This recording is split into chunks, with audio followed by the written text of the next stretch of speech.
where does depression sit in all of this? And can we use Interesting. EMDR? So I'll ask you kind of two questions here is Okay. what is EMD therapy useful for? So who do you see coming through your door? Right. And then you can touch on depression as well. People are showing up pretty much with anything that makes them feel bad. Recent divorce, childhood stuff, of course, sexual trauma, work stuff. Go down the list. Current clients, middle-aged woman with a bad relationship with her teen daughter, recent financial disaster, quite a plethora of stuff. Will it work with depression? Yes.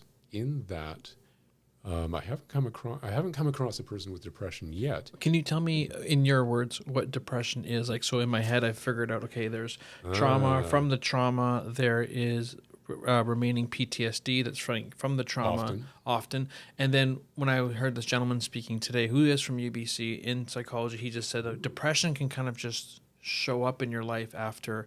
And during COVID, a lot of people had some more time to spend with themselves and like, I might be depressed. Right. So, yeah. Really good point.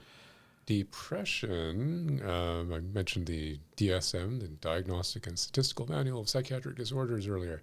The DSM would tell us to be clinically depressed. There's very distinct qualifiers around what you're experiencing and how long you've experienced it. My glib answer is, if you're really clinically depressed, you wouldn't be here. You'd still be in bed, and you could near paralysis. Having said that, we all experience a range of spectrum around depression. Low energy, your sleep's kind of funky, no spring in your step, not able to mobilize to do cool things with cool people like you used to, play your instrument, the stuff that normally would kind of water your heart or quicken your heart. That's in the realm of depression. Feeling you're in a rut, feeling you're stuck. People get into relationships and jobs and then sort of come to 2 years or 5 years later, oh, wow, how did I get here? I'm really not digging this. Now, we kind of get into the realm of, well, wait a minute, isn't this kind of the blues? Well, yeah, not getting what you want is part of life. It's more a matter of what do you make of it and how does it make you feel? Now, there's appropriate depression, sadness, loss of a job, breakup of a relationship. Not getting what you want sucks. But is it going to be, an annoying 1, a prickly 3, or is it kind of like a near catastrophic 8? And we've got some nifty assessments. The Beck Depression Scale Index asks some questions, and those are embedded in what are you feeling, what's the intensity, how long have you been feeling it? And the time factor is really big with depression assessment. Typically, if you've been in that non-movement stuck zone for, say, more than about 2 months, you're probably on the edge. If it's been 6 months or 2 years, okay, you're depressed. Now, I haven't talked about medication at all. I'm not anti-medication, but we've all seen situations with anxiety or depression where people have been medicated or taking meds for years and years and years. That's a problem. In my mind, somebody's not doing their job. Best case scenario, if you've got depression and you're engaged with some sort of mental health support, outreach worker, social worker, psychologist, psychiatrist, counselor, you're also they're going to be getting quite coachy with sleep, diet, exercise, and whatever doing cool stuff with cool people looks like for one.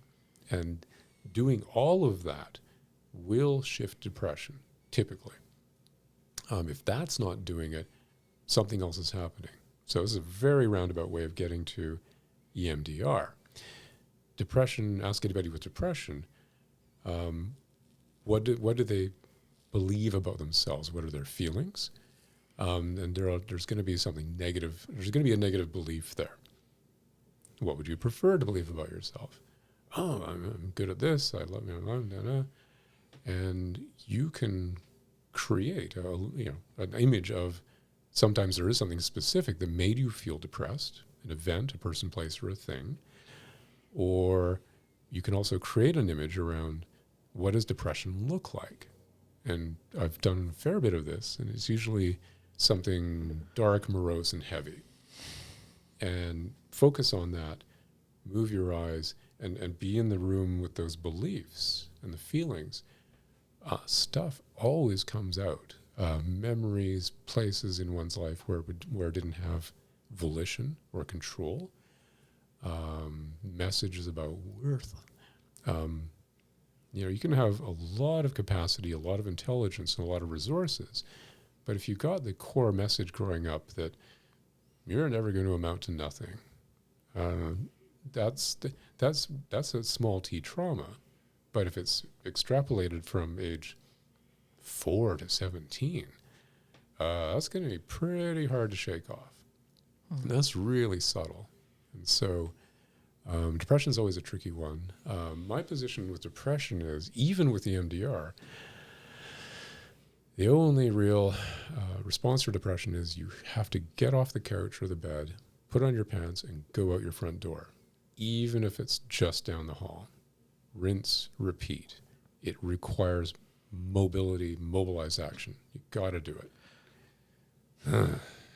I don't want to end this because there's so much more here. We could go on, and I haven't taken a shot across the bow of mental health professionals. Well, yeah. So maybe we should end it on that. But just before you do that, we had just discussed. I constantly say this because I can take them all on. I talk about the whole self-help world. Sure, New Age language. Language. That has a place too. Like Louise Hayes and all those affirmations.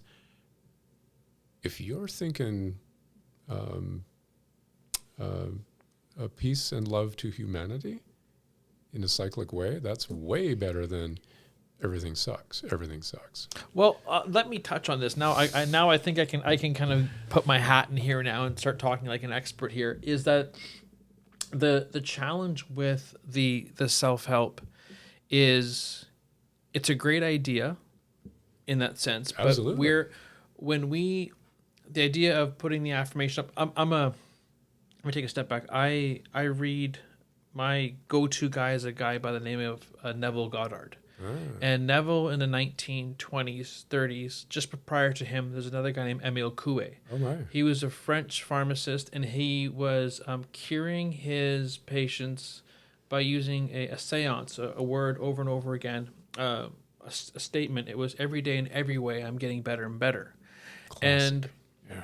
It got so popular in the early 1900s. He came out to America, and I found the original book, 1920s, in a bookstore in Portland that talks about his voyages throughout America. Indeed. And how he was helping people, and it was mainly a placebo effect. But every day and every way, I'm getting better and better. But it was the consistency. That's not placebo. Okay, fair enough. But it was the consistency of something.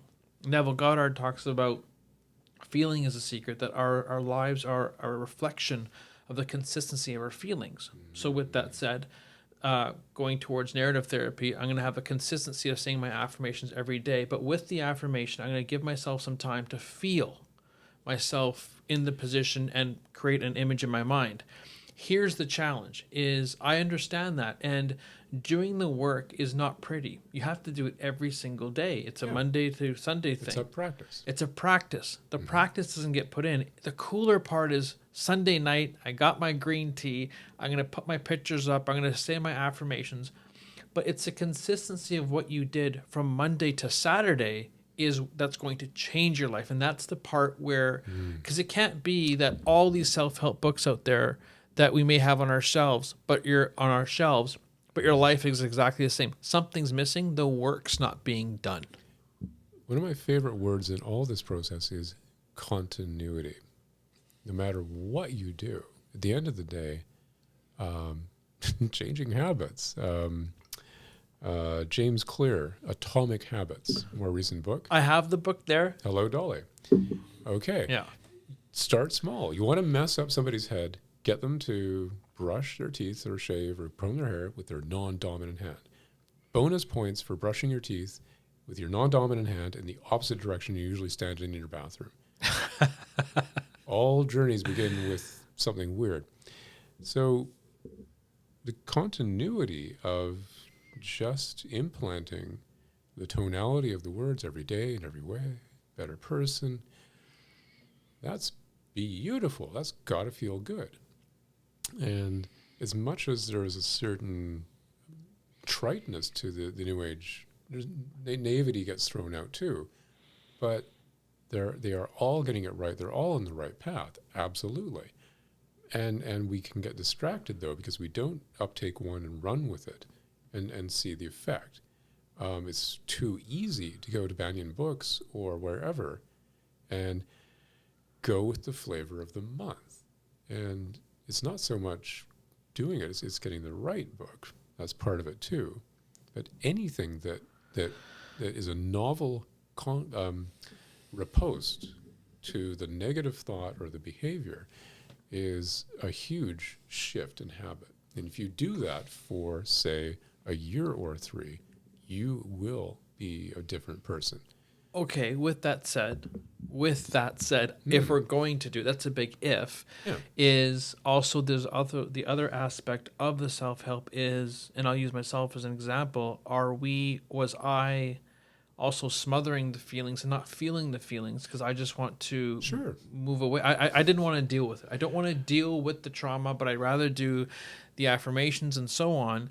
And the unique thing was I got pretty far with the amount of trauma I had. That in and of itself was pretty phenomenal to me. And absolutely. And a lot of people get really far by hook or by crook. Fake it till you make it is a real thing. Oh, wait a minute. We call that performance enhancement. But at the end of the day, my sense is if you are transparent and truthful to yourself and others, and you recognize, I've got these personality traits that rub people the wrong way, or I've got these deficits, I'm not doing what I want to do, something feels off. If we're able to sit back and look into the mirror, which takes a lot of guts, there can be that final piece. Now, to kind of go full circle, on the one hand, what we're describing here is somebody who's comparatively high functioning.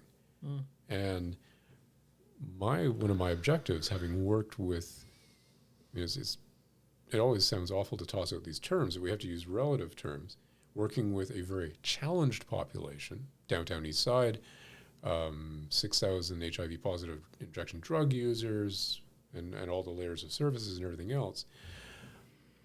What's stopping them from shifting forward? Well, my inner social worker and social justice person says, the service, economic, socio-political systems, let's not forget about racism and forced education through residential schools and on and on and on, multiple layers of systems.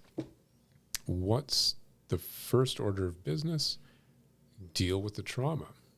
And so I'm trying to cover a bunch of bases at the same time. Sliding scale to make myself more accessible. That's one thing. I've got some pro bono slots. I'm getting referrals from wealthy Americans, God bless them, and their American dollars. Great. That's going to enable me to do more at the low end for the people we could say really need it. It's one thing to be a healthy neurotic, as they used to use that term, and go and do talk therapy as a lifestyle for ongoing fine-tuning, for instance. But if one's going to go that route, why not get into, don't want to use the word spiritual practice, this all ends up being kind of prescriptive, but say have a teacher or a guide and do that fine-tuning stuff. If one has already more or less arrived at a whole self, there's ego strength, there's direction,